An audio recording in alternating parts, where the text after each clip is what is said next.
Hi, this is Aaron Collins, and I'm here in Seaside, Oregon, along with Rocky Smith and the beautiful Tiffany Williams. And we're actually in her place. It's Psychic Readings by Tiffany Williams. And last year, the Ghost Conference was our first year here in Seaside. And Tiffany was gracious enough to allow us to come invade her space and do a paranormal investigation, which we'll be doing again this year. So, Tiffany, thank you. We appreciate it. I'm excited to have you back. Thank you for coming back. Well, thank you. It's and the good spirit, to be back. thank you. You're welcome. And so last year, when we did the investigations, I know that one of the groups that I had taken through, there were several groups that came through. One of the groups I brought through, the activity was off the charts. So Absolutely. Can you tell me what that meant to you, certain things, and what's happened since? Well, I do believe that back in the early 1900s, at this property location, back in the day, if you do the historical background, it used to be a boarding school for children. Oh, wow. And when the big fire came through and wiped out Seaside, there was actually 3 children that passed away. Oh. And those are the 3 children that I believe came through last year. Oh, wow. Because they mentioned the 2 brown desks, which I actually acquired these, and they're antiques. Oh, no, I didn't know that. Little did I know, they were used in schools back in the day. There was a writing desk. Wow. Were these the original desks? These were the original desks that the children were. These were downstairs last year. Okay. Yeah. And the children mentioned in that little cubby area that they were doing homework on the brown desk. Right. I remember that.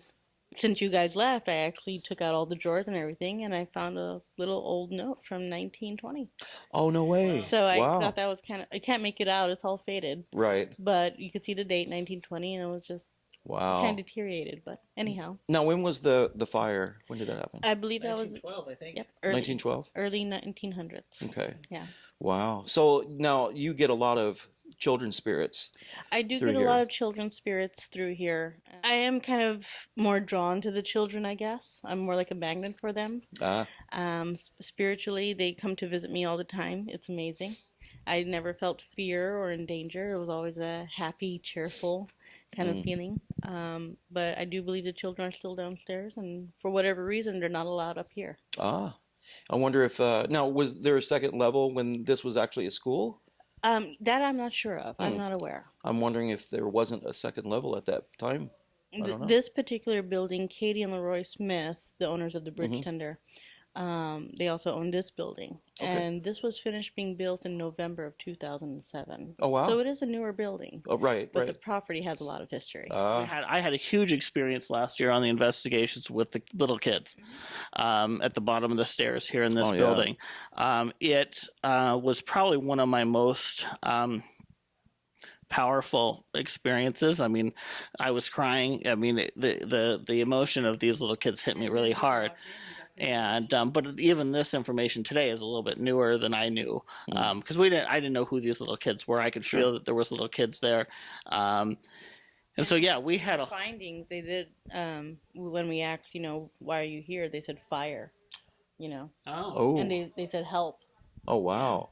On someone's little EMF reader, it showed up as help, fire, can't get out. Wow. Well, what's interesting, we had, how many groups did we have? We had 3 groups last year. Yeah. And we all had different experiences and have talked somewhat about it since, but not a lot. Right. I remember they were filming, Tristan and Seth were here filming as part of their film project All Around Us. And so they got some really good video from that night in my group.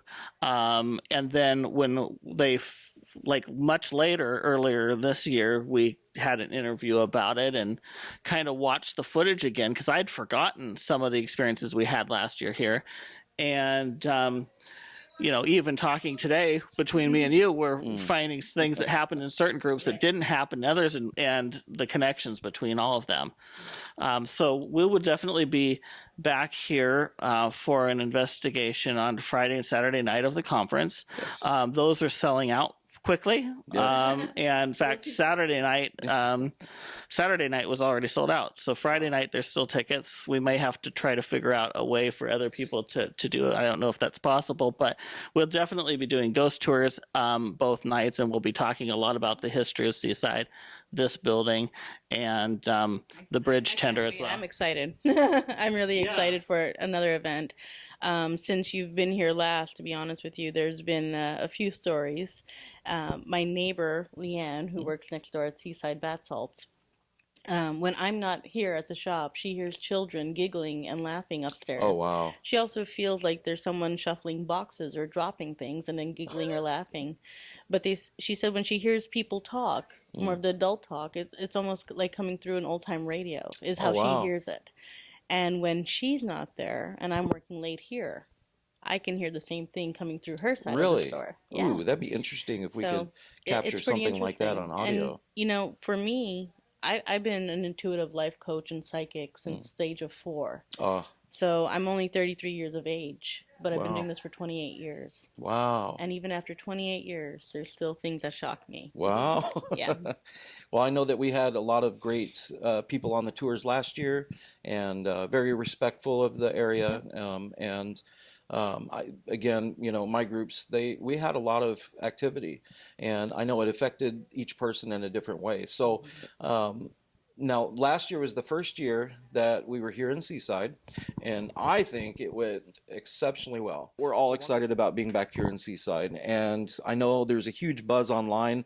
People from all over, actually, are talking about it. Even in other countries are talking about it, whether they make it this year or next year. So it's definitely grown. I couldn't be more proud of you and what you have discovered and created. I mean, it just... Here. To me, it's just remarkable, that even after we pass on, that we come back full circle and we get to share our experiences with those who are truly gifted. Absolutely. And so now, today's day and age, we see families come in, parents with their kids, and I think it's great that everybody's open. And that's the whole point is unity. So, we all get together in the para-unity is what we call it, in the paranormal community, and get together under one roof, one city, and just provide training for other people and speakers and things like that. And it's a great way to bond with each other as well as the community. Yeah. So it amazes me how much Seaside has actually opened up to us. And so it's exciting. It's a beautiful place. Being here for almost 12 years. A lot of the locals that I've read for, my personal clients and friends, they ask me, to teach them what I do because they're so intrigued and they want to learn. So I think that's great that you are able to bring your conference here to give people that insight and that knowledge. Yeah. Unfortunately for me, since, I've been reading since I was 4. Sure. I can't teach something I was never taught. Right. It's something that naturally comes to me. So I am very, very happy to hear that having your conference in Seaside, especially to the locals who want to know this, you can offer that. Well, and I agree. And one of the things that really I have a big heart for are children. I have many children. And so, but there are kids who have grown up not embracing the ability that you have and that they have. Now there are parapsychologists, other people that kids can go to and talk to freely about, well, I saw this man, he didn't have any feet, and things like that in my room, whatever. And because years ago they couldn't talk about things like that. And so I know a few people have done TV shows about it and things like that. And it's important to know that they're not crazy. And I always refer families, especially with children who have the natural gift of intuition and clairvoyance, to always reach out and research, the indigo children. Yeah. Because that's most likely what they are. Yeah. Yep. So it's been a pretty interesting journey throughout my life so far. I bet. Well, you seem to have turned out very well. And again, we appreciate you allowing us to come here and investigate. Anytime. And have you be a part of our family. And, we love it. And so thank you. And we look forward to the investigations this year in the conference, which is March 31st through April 2nd here in Seaside, Oregon at the Seaside Convention Center. Yeah. So, all right. Well, thank you very much. Hope to see you guys soon. Bye.